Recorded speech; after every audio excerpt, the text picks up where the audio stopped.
Pulso do Saber Direito desta semana é sobre processo legislativo.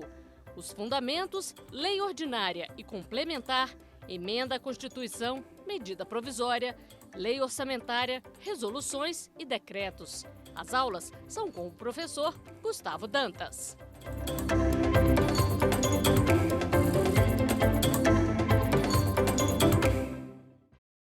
Bem-vindo, alunos, a mais uma aula aqui na TV Justiça sobre o processo legislativo. Na aula de hoje, nós falaremos sobre as medidas provisórias. Bem, na aula passada, nós falamos sobre o poder de reforma. Nesse poder de reforma, nós vimos que algumas circunstâncias materiais, em razão dessas circunstâncias, o legislador ele não pode alterar, né, a Constituição Federal. Também vimos que existem cláusulas pétreas. Dentro dessas cláusulas pétreas, existem limites também de reforma. Então, não pode existir uma emenda constitucional tendente a abolir o pacto federativo, o voto direto, secreto e universal, a separação de poderes e também mais um, que é bom salientar, que são os direitos e as garantias fundamentais. Então, essas são as cláusulas pétreas que nós revimos na aula passada. Bem, iniciando então sobre a questão das medidas provisórias. A medida provisória, ela está no artigo 62 da nossa Constituição Federal. O que então diz o nosso artigo 62? Ele diz: em caso de relevância e urgência, o presidente da República poderá adotar medidas provisórias com força de lei, devendo submetê-las de imediato ao Congresso Nacional. Bem, vamos destrinchar um pouco o que esse artigo está falando sobre a medida provisória. Para isso, eu trouxe a doutrina do professor José Levi Melo do Amaral Júnior. O que o professor José Levi ele fala? Bem, que a medida provisória é um ato primário, como o nome já diz, também é provisório, e que tem seus efeitos, né, como a força, a eficácia e o valor de lei, de forma imediata. O que é um ato primário? É um ato normativo primário. O ato normativo primário é aquele que vem para inovar a ordem jurídica. Então, a medida provisória, quando ela já tem a sua eficácia, ela veio para alterar a ordem jurídica em razão de alguma circunstância necessária, né? E é provisório por quê? Porque, apesar de ser o presidente da República, né, como nós veremos, o único legitimado, presidente da República e os chefes também dos poderes executivo estadual, distrital e municipal, o Congresso, né, ou o Parlamento, vamos colocar assim, de uma forma ampla, ele vai poder debater sobre esse projeto. Por isso que ele é provisório, ele só vai ter sua força final depois dessas deliberações no Parlamento. Bem, então, a partir daqui nós vimos alguns conceitos sobre a medida provisória. Sobre a sua força, né, sobre o que é, destrinchamos de forma bem breve o que essa medida provisória significa. Bem, se a gente for lá no artigo que trata sobre o objeto, né, do processo legislativo, que a gente vai ver lei ordinária, lei complementar, emenda à Constituição e etc., nós vamos ver que lá não estão as medidas provisórias, mas elas têm força de lei. Não estou falando que são leis, né, a partir do momento que são editadas, mas tem força de lei. Também o parlamento participa. Então, por que ela não está lá? Então, para explicar isso, eu trouxe a doutrina do professor José Afonso da Silva. O que o professor José Afonso da Silva ele diz em relação a isso? Também de forma bem simples e bem direta. Ele diz que isso se dá por quê? Porque elas não são elaboradas pelo Poder Legislativo. Então, quando o Poder Constituinte, né, quis delimitar esse objeto do processo legislativo, lá na Constituição Federal, ele deu primazia ao que o Parlamento também tem como poder de iniciativa. Então, eu trouxe esse exemplo só para explicar, né, como também falei numa aula anterior, que eu ia falar brevemente sobre por que a medida provisória não está nesse rol, né, por conta disso. porque o parlamentar, né, o poder legislativo, melhor dizendo, ele é o soberano do processo legislativo. Ele é, como eu falei, é o garante desse processo legislativo. Então, por isso que ele não está nesse rol, né, constitucional do objeto propriamente dito do processo legislativo. Mas isso é só uma questão de detalhe que eu trouxe para acrescentar, né, a nossa aula. Bem, então agora nós vamos para a tramitação propriamente dita. Como eu falei lá do conceito de medida provisória, ele é um ato de iniciativa do presidente da República ou do chefe do Poder Executivo. Por que eu estou fazendo essa colocação? Porque não existe nenhuma vedação que nos estados, no Distrito Federal e também nos municípios exista, né, a edição de medida provisória por parte dos governadores ou dos prefeitos. Contudo, caso o município, né, queira implementar, ou o estado, é necessário que venha expressamente, ou na Constituição do Estado, ou lá na lei orgânica do município.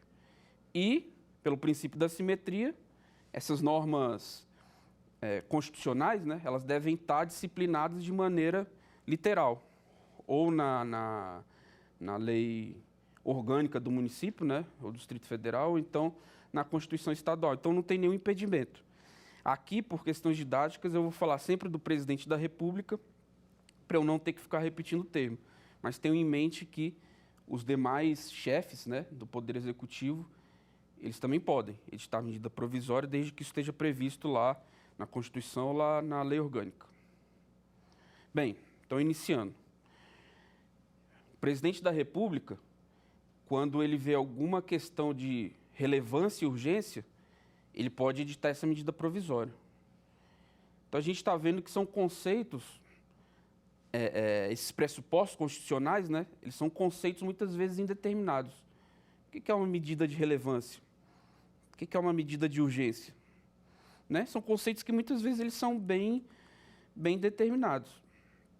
Então, eu trouxe também, sempre é bom embasar na doutrina, principalmente quando a gente tem esses conceitos que podem ser difíceis de ser especificados. Eu trouxe a doutrina do professor Clemerson Marlin Cleve. O que ele vai dizer sobre esses requisitos? Bem, ele fala de forma muito direta. Relevância é tudo aquilo que demanda uma ação para a satisfação da sociedade e realização do interesse público. Então, é aquilo que a gente sempre vem falando nas aulas anteriores. É necessário que o legislador, ou no caso, né, o chefe do Poder Executivo, o presidente, quando toma, às vezes, de iniciar o processo legislativo, que ele tenha sempre em vista o interesse público, que é o bem comum. O que está precisando naquele momento da sociedade, em termos de uma legislação, para que esse bem comum venha à tona. Então, para a doutrina, a relevância é a busca desse bem comum. Urgência é tudo aquilo que precisa de uma forma imediata, né? Uma circunstância imediata que não pode demandar dilação, né? Eu preciso agora. O presidente da República precisa tomar uma medida agora. Então, a urgência seria essa. E também é bom colocar que essa é uma medida excepcional, né? Não é recomendado que o chefe do Poder Executivo sempre atue, né, com medidas provisórias, apesar de que isso seja uma prática, mas é sempre interessante que haja um amadurecimento prévio das questões para que aí sim venha uma legislação alterando a vida do cidadão, né? Então, é necessário também a gente ter em mente que isso deve ser uma medida excepcional, né, apesar de que muitas vezes isso não acontece. Então, nós temos esses pressupostos constitucionais, relevância e urgência. Estamos vendo que eles são bem determinados. Isso tem uma consequência.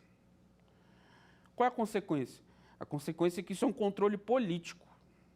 É o presidente que decide, né, o que é relevante e urgente naquele momento, claro, sempre em vista ao interesse público. Não pode ser uma medida totalmente arbitrária. Ele tem que tentar guiar suas ações em relação do bem público, do interesse público, do bem comum. Então, razão disso, de ser um controle político, a jurisprudência do Supremo Tribunal Federal é pacífica. que o Poder Judiciário ele não pode controlar judicialmente esses requisitos.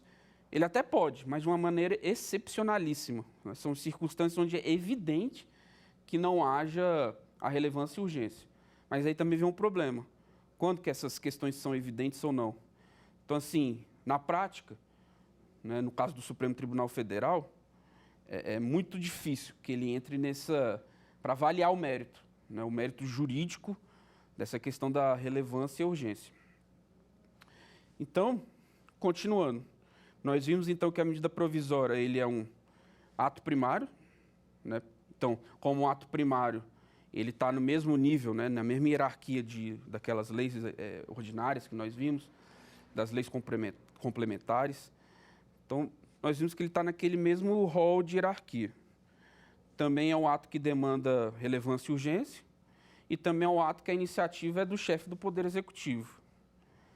Mas não só são esses limites.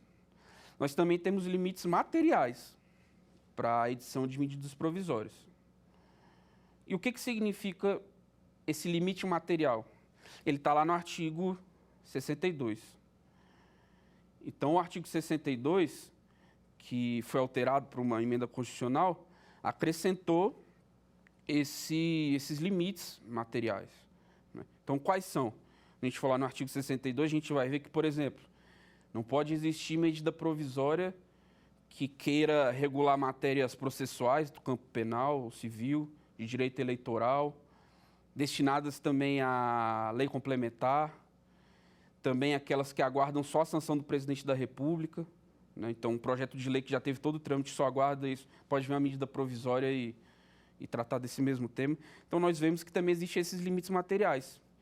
Porque, como existe esse rol, né, um rol relativamente grande, né? Então, eu peço que os alunos cheguem até esse artigo 62 e deem uma lida nele. Então, lá vocês vão encontrar esses limites materiais que eu estou falando. Bem, então estamos vendo que existem limites políticos, relevância e urgência, e existem também esses limites materiais, que eu coloquei no artigo 62, que não pode existir edição de medida provisória que tenda a regular matéria processual, direito eleitoral. E uma dúvida que surgia. Dentro desse limite material, pode existir medida provisória que crie um tributo, majore, enfim. Pode existir medida provisória tratando de matéria tributária? Hoje, isso é pacífico, pode. Pode existir uma medida provisória que institua um novo tributo, ou então que majore esse tributo. Contudo, essa medida provisória ela tem que respeitar os princípios do direito tributário, quanto à anterioridade, por exemplo. Até porque esse princípio da anterioridade no direito tributário é um direito fundamental do cidadão, para ele não ser pego de surpresa. É claro que temos alguns tributos que não estão adstritos a esse limite, né, do princípio. Mas, em suma, ele pode existir uma medida provisória tratando desse tema, desde que respeite, né, esse limite próprio do direito tributário. Então, pois bem, estamos vendo que existem os limites materiais e o presidente da República, enfim, editou a medida provisória.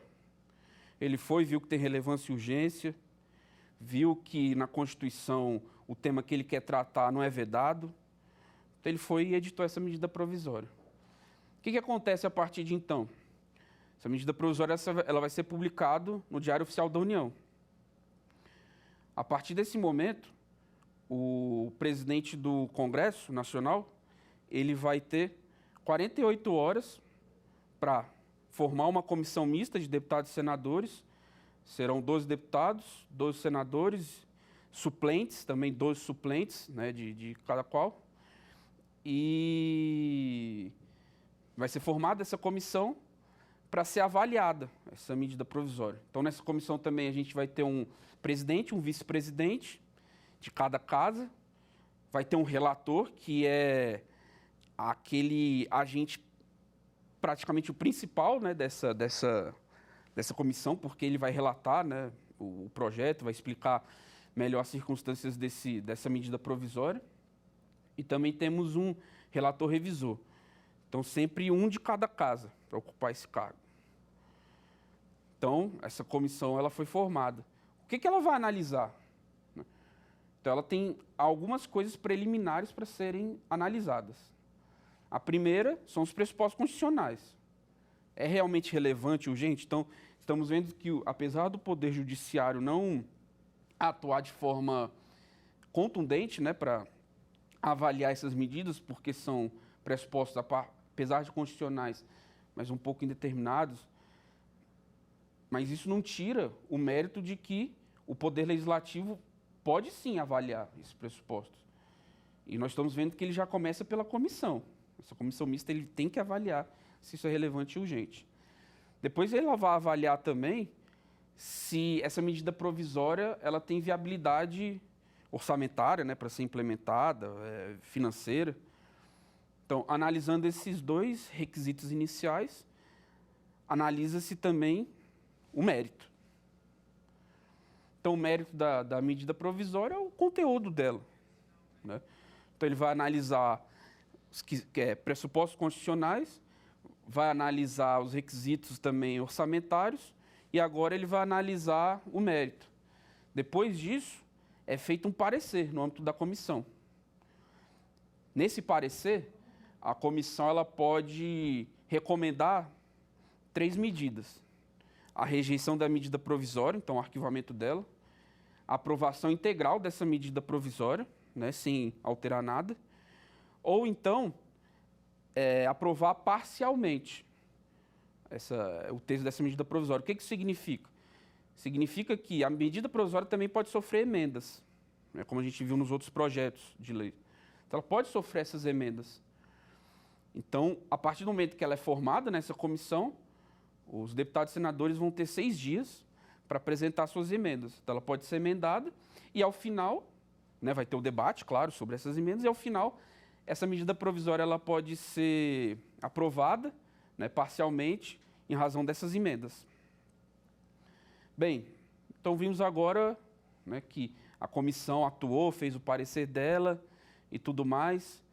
E o que acontece? Feito o parecer, ela encaminha isso para a Câmara dos Deputados. Aqui também vale aquele princípio. Como o poder de iniciativa ele é do presidente da República, a casa iniciadora sempre vai ser a Câmara dos Deputados, né? A gente viu esse princípio constitucional da casa iniciadora e revisora nas aulas anteriores, e aqui também isso vai valer. Então, o projeto é encaminhado para a Câmara dos Deputados, e lá ele vai ser pautado, né? E a partir dessa pauta ele vai ser discutido, deliberado. Então, vai ser deliberado a rejeição, né, ou a aprovação total da MP, ou essa aprovação parcial. Sendo que nessa aprovação parcial tem um ponto interessante. Nós vamos ver, né, que a medida provisória tem alguns prazos, né, para correr. Então, se ela for aprovada parcialmente, essa comissão ela também tem que encaminhar o projeto, né, de decreto legislativo que vai regular os aspectos da medida provisória, caso alguma coisa não seja modificada, né, ou seja alterada. E quando tem essa alteração da medida provisória, vamos colocar assim, ele também tem que encaminhar o projeto de lei de conversão. E por que acontece isso? Porque também a medida provisória ela tem um prazo de vigência. A gente não viu que era temporário? Ela tem um prazo de vigência. E esse prazo ele começa a correr a partir da publicação. Então, ela vai valer durante 60 dias da publicação, podendo ser renovado por mais 60. Então, um prazo total de 120 dias que ela começa a viger. Então, para que seja adequado, né, que a medida provisória não caduque em razão do prazo, né, perde sua vigência, os trabalhos eles sejam feitos, né, durante esse período. Mas nós vamos ver também que o Congresso, né, o Parlamento, ele não tem os 120 dias, é um prazo um pouquinho menor para deliberar, e nós vamos entender melhor daqui a pouco. Mas só para colocar que o prazo, então, é de 120 dias e é interessante que seja debatido, claro, né, durante o prazo de vigência eficaz da medida provisória. Então, bem, foi apresentado no plenário. O plenário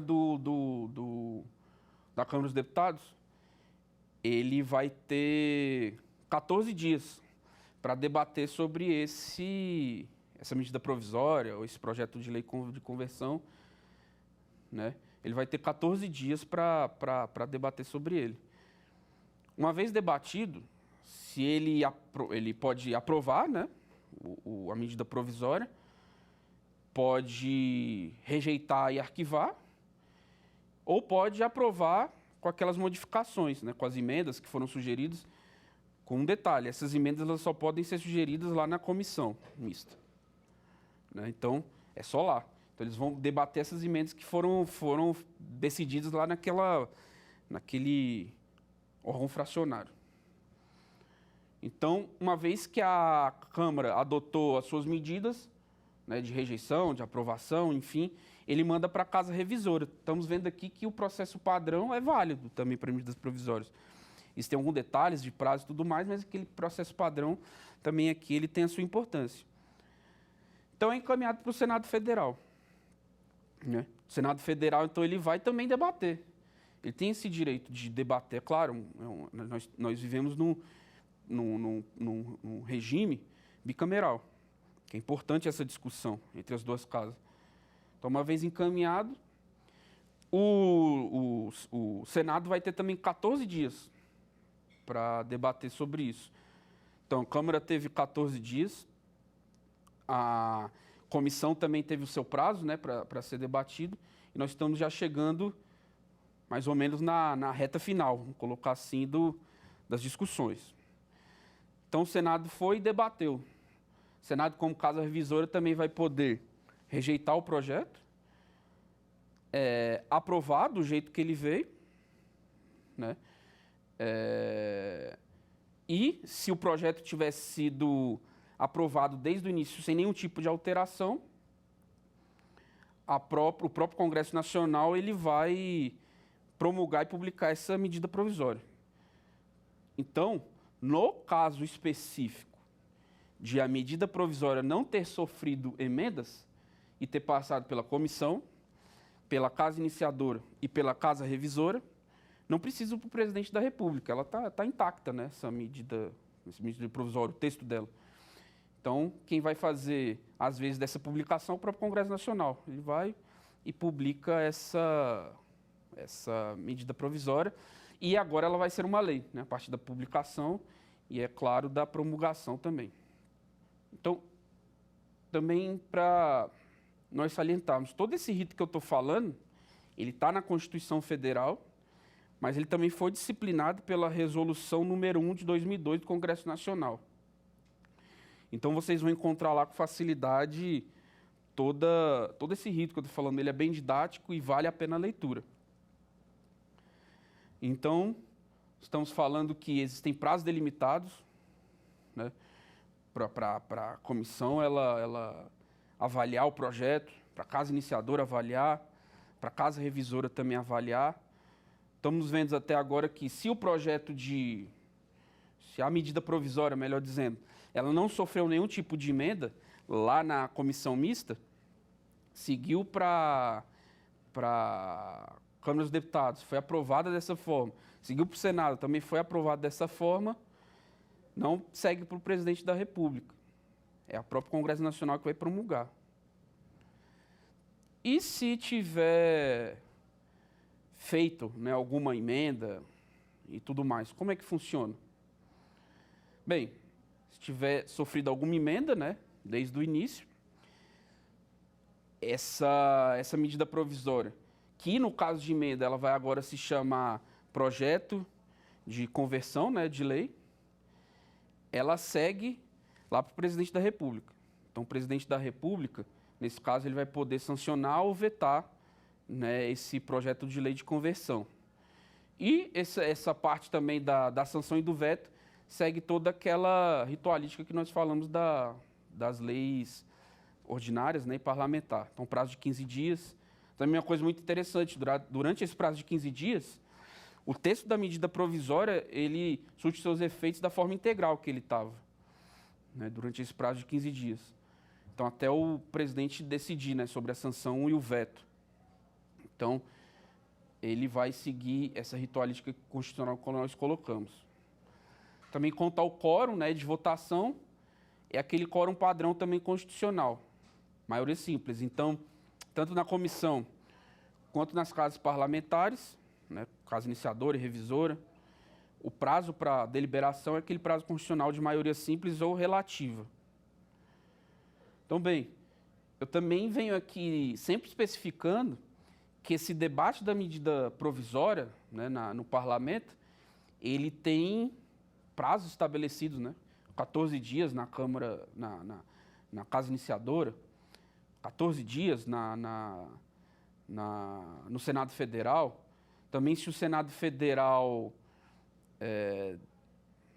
né, debate alguma coisa, e claro, como eu falei, sofre aquele rito da lei ordinária, então essa casa iniciadora também vai poder revisar se houver algum tipo de questão modificada lá, porque também é importante a gente colocar, se a comissão, né, ela não tiver cumprido os prazos dela, esse projeto vai imediatamente para a Câmara dos Deputados e lá que vai ser feito as questões de emenda e tudo mais. Então, é por isso que, em algumas circunstâncias, pode haver alguma modificação lá na casa revisora e essa medida provisória ela vai voltar para a casa iniciadora. Então, a casa iniciadora também vai ter um prazo para ela debater sobre o tema e tudo mais. Por quê? Se a gente somar todos esses prazos estão lá na resolução que eu falei do Congresso Nacional, nós vamos ver que esse debate da medida provisória, ele deve levar 45 dias, que é o prazo constitucional também do artigo 62. Então, o ideal é que se haja o debate em 45 dias. Bem, então, temos um prazo total de 120 dias, né, para a vigência da medida provisória e um prazo de 45 dias para que ela seja debatida, né, e as medidas parlamentares sejam adotadas. Bem, e se não for feito dentro desse prazo de 45 dias? A nossa própria Constituição também vai dar a regra. Se não for, no prazo de 45 dias, debatida essa medida provisória, tranca-se a pauta da casa onde ela está. E a medida provisória, né, ou então o projeto de lei de conversão, ele vai sofrer o rito de urgência. Né, ele vai ser considerado urgente. E o que significa? Então, vamos dar um exemplo prático. Chegou lá na casa revisora e não foi debatido o projeto em 45 dias. Está no dia 43. Passou o dia 44, o dia 45. Chegou no dia 46. O que vai acontecer lá no Senado Federal? A pauta do Senado, não é a pauta do Congresso, ou então a pauta também das câmaras dos deputados, é a pauta do Senado, ela vai ser trancada, e essa medida provisória vai ter que ser votada querendo ou não. Então, os senadores, né, eles vão ter que votar essa medida provisória ou o projeto de conversão de lei. Só assim, a partir do momento que ele vota, ou claro, se passou 120 dias e a medida provisória perdeu a força dela, é que esse projeto, que essa pauta, né, que é melhor dizendo, ela é destrancada. Então, a importância também do parlamento, né, estar atento aos prazos, para que não exista nenhum tipo de contratempo. Que, junto com as medidas provisórias, é claro que também existem outras legislações tão importantes quanto, que precisam ser votadas ali, fora o debate público, né, que nós temos no âmbito de comissões e tudo mais, que demanda os esforços parlamentares. Então, para que seja algo fluido, é muito importante que seja votado tudo antes dos 45 dias. Mas, se não for votado, a própria Constituição força essa votação, né, trancando a pauta da casa onde está tramitando essa medida provisória. Mesmo vale para a Câmara dos Deputados. Chegou na Câmara e a Câmara não votou, né, dentro desses 45 dias, tranca-se a pauta da Câmara dos Deputados e entra em regime de urgência essa medida provisória para ser votada. Bem, vamos agora para uma outra situação. Passaram os 45 dias, não foi votado. Então a gente está naquele prazo de 120 dias, correto? Então, a medida provisória ela ainda está surtindo seus efeitos. Passou 45 dias, 50 dias, 60 dias, não foi votado. Chegou no dia 120 e não foi votado. O que vai acontecer no dia 121?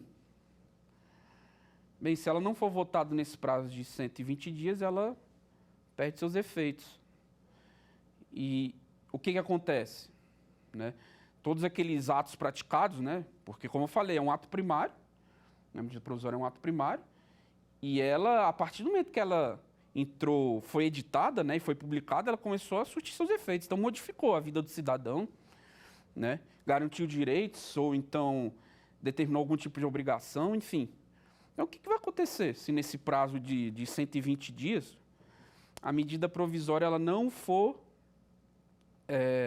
totalmente deliberada, né, no Congresso Nacional, ou então também nas casas parlamentares municipais, estaduais e distrital? Bem, se ela não for nesse prazo de 120 dias, a medida provisória ela perde, sim, sua eficácia, sua vigência, né, como a gente falou do texto constitucional. Então, o Congresso Nacional, por meio de um decreto legislativo, ele vai ter que regular essas questões que foram feitas na prática, né, do vida do cidadão. Então, por exemplo, uma medida provisória determinou algum tipo de obrigação para o cidadão, ou então algum tipo de direito.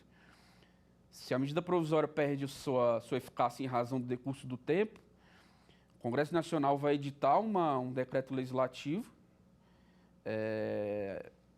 regulando, né? Olha, então essa situação vai acontecer dessa forma, né? É isso daqui que ficou estabelecido nesse período, durante a medida provisória. Se também o Congresso Nacional não edita, né, esse decreto legislativo, então passa a valer a circunstância que estava mesmo na medida provisória. Tudo isso em função do quê? Para o cidadão não ser pego de surpresa. Então, vimos que a medida provisória, ela tem sim os seus detalhes. Contudo, ela segue aquele rito padrão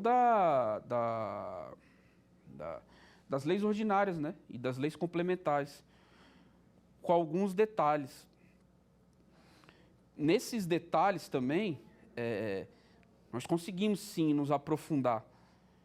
E para isso, eu vou trazer sempre a doutrina do professor Levi, né, e do professor Clemerson. São livros sobre medidas provisórias, livros muito importantes que eu recomendo que os alunos leiam eles para se aprofundar mais sobre o tema, que é um tema muito vasto e muito interessante também de ser aprofundado.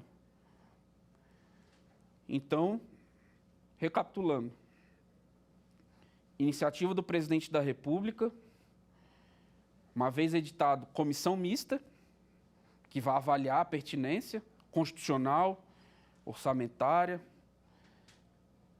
Uma vez avaliado essa pertinência, esse projeto ele é encaminhado para a Câmara dos Deputados, que, no caso da medida provisória, sempre vai ser a casa iniciadora. Vimos também que, uma vez debatido esse projeto, né, no âmbito da casa iniciadora, ele é remetido para a casa revisora. Da casa revisora, caso em algumas circunstâncias haja a modificação desse projeto, ele volta, né, para a casa iniciadora. E vimos que tudo isso deve levar o prazo de até 45 dias para que não haja o trancamento de pautas, né? Também estamos vendo que, dentro desses 45 dias, existe um prazo total de 120 dias. E esse prazo de 120 dias, se ele não for atingido, acontece algo que não é o recomendado, que é a perda da eficácia dessa medida provisória. Então, aqui também vale um outro ponto que nós vimos. Estamos vendo que, igual às leis ordinárias e complementares, a deliberação, né, da medida provisória, ou então, também sempre bom nós frisarmos, ou do projeto de lei de conversão, ele é um ato complexo. Por que é um ato complexo? Porque envolve a tomada de decisões tanto do Executivo quanto do Legislativo. E sempre nós temos que ter também na nossa cabeça que quem soberano não é uma palavra tão adequada, mas quem é o senhor do processo legislativo vai ser sempre o parlamento. Né? O parlamento que ele deve participar desse processo legislativo, seja emendando, né, essa medida provisória, melhor dizendo, emendando ela, mas principalmente debatendo. Um ponto muito importante, num passado recente e também até os nossos dias atuais, as medidas provisórias estão sendo sempre adotadas de forma contundente. Isso é porque, é claro, o executivo, ele é aquele que, muitas vezes, né, em regra, ele melhor analisa aquela situação prática, né, e sabe como lidar naquela situação para que alguma coisa seja remediada, traz um interesse público em termos administrativos. Então, por isso que a ação da medida provisória é muito tomada no nosso país. Contudo, o parlamento nunca pode perder o protagonismo dele no sentido da deliberação pública, né? O parlamento deve sempre participar de forma ativa, seja no debate, ou seja, sim, avaliando se essa medida provisória é relevante, urgente, se ela tem pertinência constitucional, política também, é claro, né? Se é interessante que ela modifique a vida do cidadão. Então, esse é o papel da medida provisória. Um outro ponto que eu quero trazer para o final da nossa aula é a questão envolvendo um rito que foi adotado no ano dessa aula, que é 2020, em razão também da pandemia, né, que o mundo vem sofrendo em relação ao coronavírus. Então, esse vírus, ele modificou as relações de trabalho, né, de praticamente todo mundo. Isso, inclusive, dentro do parlamento. Então, hoje nós temos no parlamento, né, nesse ano, estamos adotando trabalhos remotos, né, dos parlamentares, e também existe a necessidade de uma maior celeridade, né, para que a tomada de decisão ela seja feita nesse período de pandemia, para que o interesse público ele venha à tona. Então, a tomada de decisão está tendo que ser sempre maior e mais rápida. Então, o que aconteceu nesse ano de 2020? Por um ato conjunto das mesas, né, da Câmara dos Deputados e do Senado Federal, que é o ato conjunto número 1 de 2020, foi feito um rito simplificado das medidas provisórias, né, então simplificado de tudo aquilo que a gente viu, e esse rito ele veio para dar uma melhor celeridade. Então, de acordo com esse rito, as medidas provisórias elas vão ser relatadas diretamente por um deputado e por um senador no plenário. Então, estamos vendo que pula aquela etapa da comissão, né? Ela vai ser relatada por um deputado e por um senador, substituindo a comissão. O prazo para apresentar emendas ele também foi reduzido. Na pandemia, esse prazo foi reduzido para 2 dias. Então, os parlamentares têm 2 dias para apresentar essa emenda. Os prazos, então, como eu falei, foi reduzido para 2 dias. Por quê? Porque no âmbito das comissões, normalmente, o prazo é de 6 dias. Então, o prazo para oferecimento de emenda, ele se dá em 6 dias. E aqui foi reduzido para 2 para dar essa maior celeridade para o rito da nossa medida provisória. Também, além desse prazo de 2 dias, né, eram 6, agora estão sendo 2, uma outra coisa que modificou é aquele prazo de 14 dias. Hoje, no atual sistema da pandemia, a Câmara dos Deputados vai ter até o 9º dia da edição da medida provisória para votá-la. Então, estamos vendo que reduziu bem, né, esses prazos. Então, ela vai deliberar, né, em até 9 dias da vigência, né, da edição dessa medida provisória, e depois desse debate vai encaminhar normalmente, claro, para o Senado, para que essa casa revisora ela também atue nesse processo legislativo.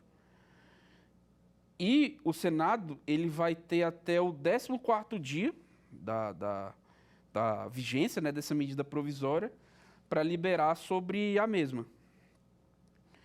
Nesse momento, caso o Senado, ele, como casa revisora, né, em algumas circunstâncias ele altere essa medida provisória, né, com emendas e tudo mais, volta também para a casa iniciadora. Isso também não mudou. Só que na casa iniciadora o prazo também foi reduzido de forma bem expressiva. Na casa iniciadora hoje, quando volta, né, para ela deliberar se rejeita ou não, né, as emendas e tudo mais, o prazo ficou para 2 dias. Então, a casa iniciadora vai ter 2 dias para deliberar sobre alguma mudança que o Senado, né, como casa revisora, tenha feito durante esse processo legislativo no âmbito do coronavírus e, claro, das medidas provisórias, que é o que a gente está tratando. Aí vem uma outra coisa também. Se a gente somar, a gente vai ver que está dando praticamente 15 dias, né? Eles têm 15 dias para votar essas medidas provisórias para dar uma maior celeridade. Bem, e se nesse prazo de 15 dias, né, melhor somando 16 dias, nesse prazo de 16 dias ele não conseguiu, o Congresso não conseguiu votar em 16 dias, às vezes uma matéria extremamente importante, prazo muito curto, né? Então, o que acontece? O presidente do Congresso Nacional, que se confunde, né, com o presidente do Senado Federal, ele vai decidir se prorroga esse prazo. Então, não são prazos absolutos, né? Ele pode prorrogar, claro, dentro também das condições que foram colocadas naquela resolução que eu falei, número 1 de 2020. Outro ponto importante. É constitucional? Ora, nós vimos que esse rito ele é delimitado pela própria Constituição. Prazo de 45 dias, comissão, tudo ele é delimitado pela Constituição Federal.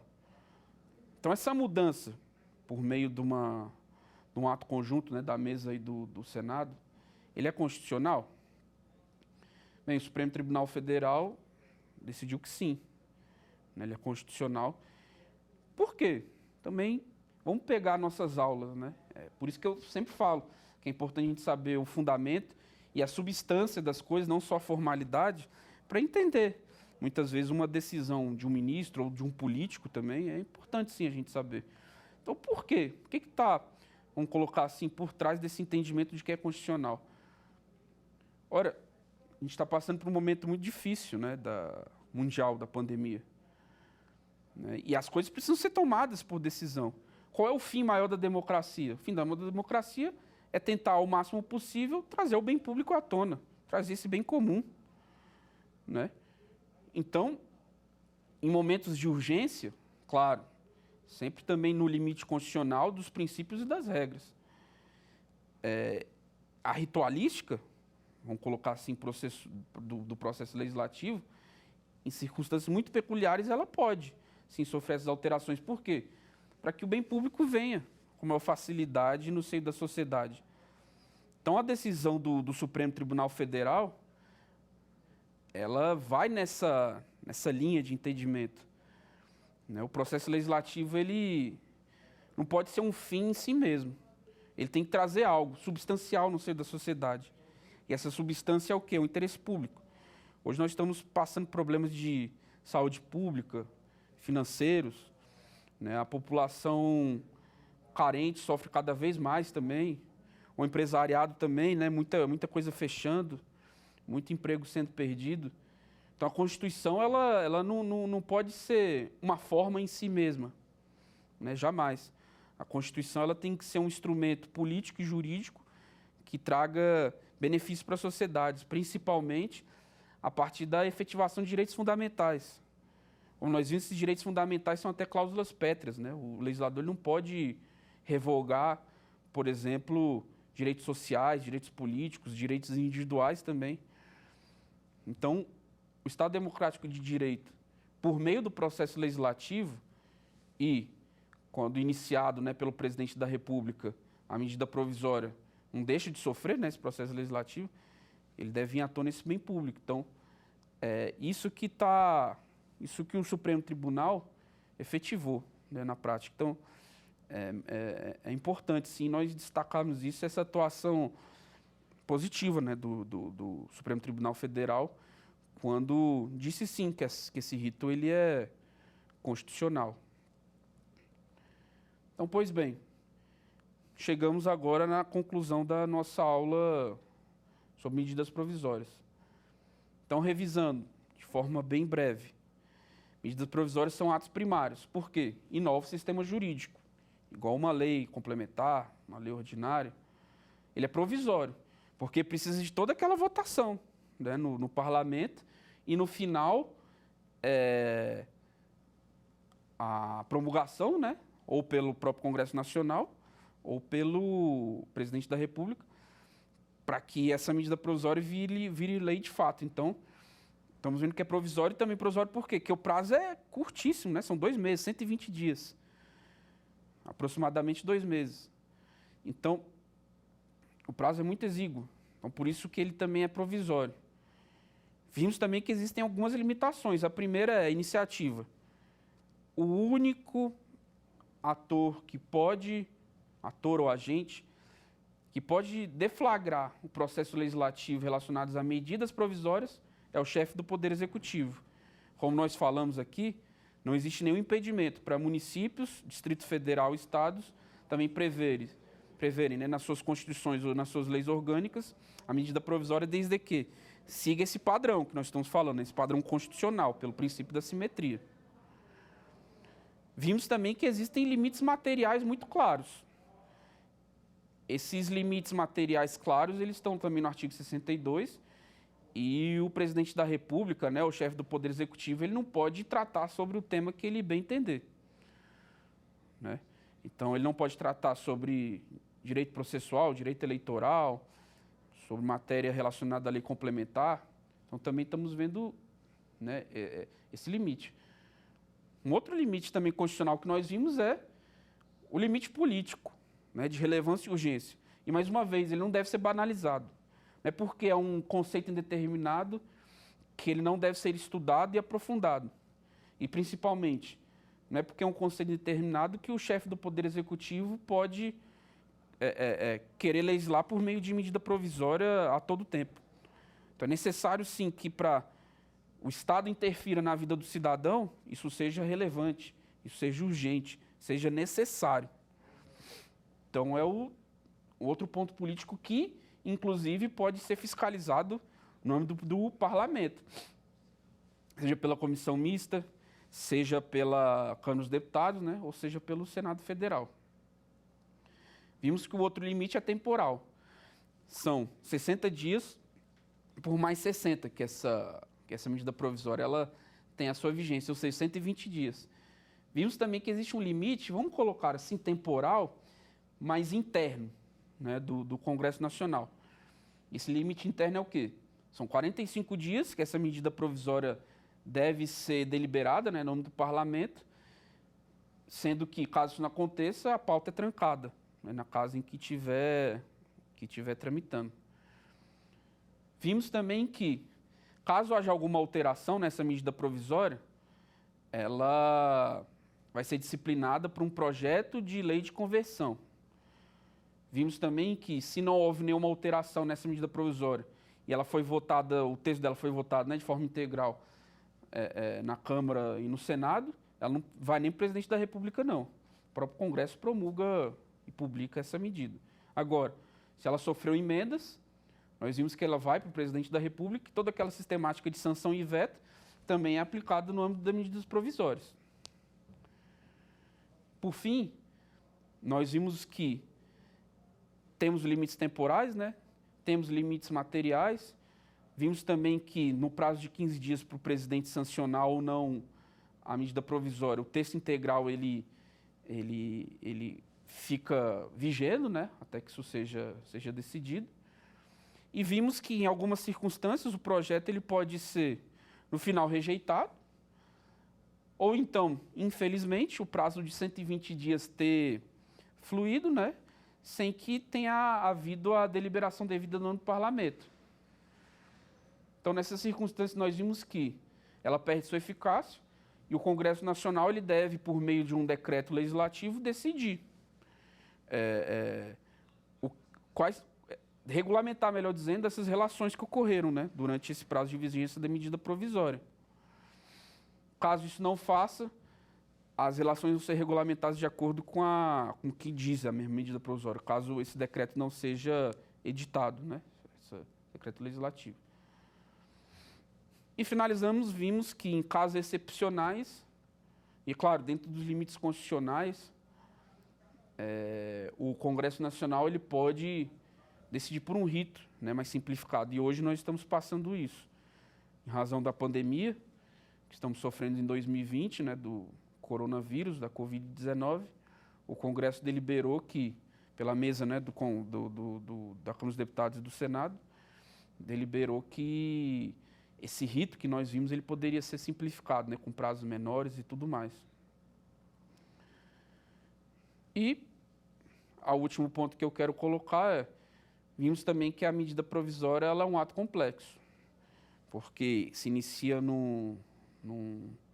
partir do presidente da República, né, poder de iniciativa dele, e também existe a participação do Congresso Nacional, né, em sentido amplo falando, Congresso Nacional a partir das suas casas, né, e da comissão mista. Então, basicamente é esse, né, o rito das medidas provisórias.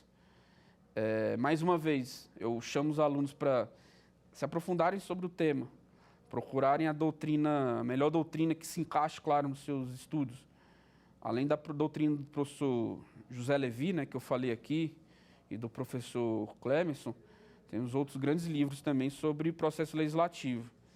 Dentre eles, do professor José Afonso da Silva, Manuel Gonçalves Ferreira Filho, do próprio professor João Trindade, que inclusive é consultor legislativo, né, do Senado, e temos um livro muito bom também, que é um livro de um curso do Regimento Interno da Câmara dos Deputados, que é editado pela própria Câmara, né, da editora Câmara, que é um livro muito bom para se aprofundar sobre o processo legislativo e vai trazer todas essas nuances que eu falei regimentais. Então, bem, passado nossa aula, nós vamos fazer agora um quiz, né, para solidificar o entendimento do nosso curso.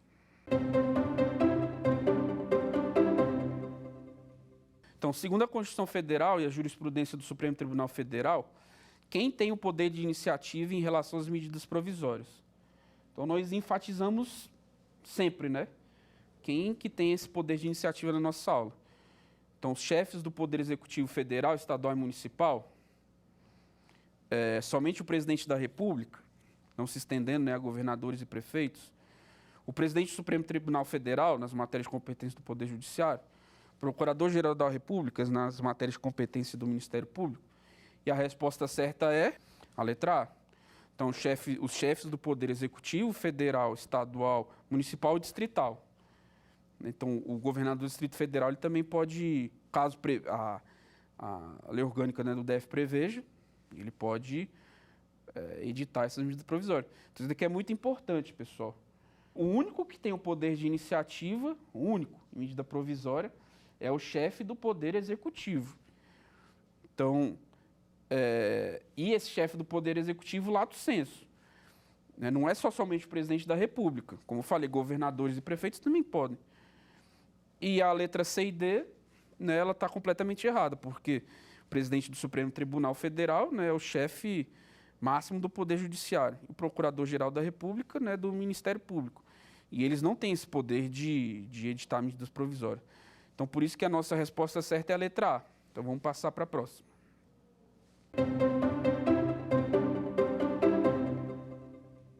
Quanto à prorrogação do prazo de vigência das medidas provisórias, então vimos que existe um limite temporal expresso, né?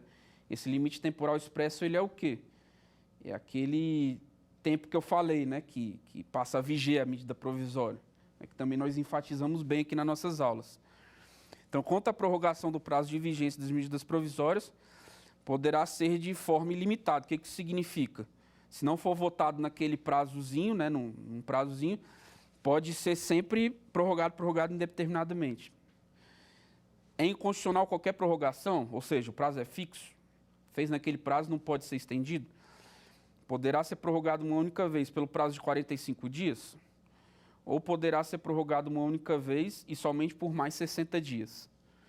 Então, a resposta correta é a letra D. Poderá ser prorrogado uma única vez somente por mais 60 dias.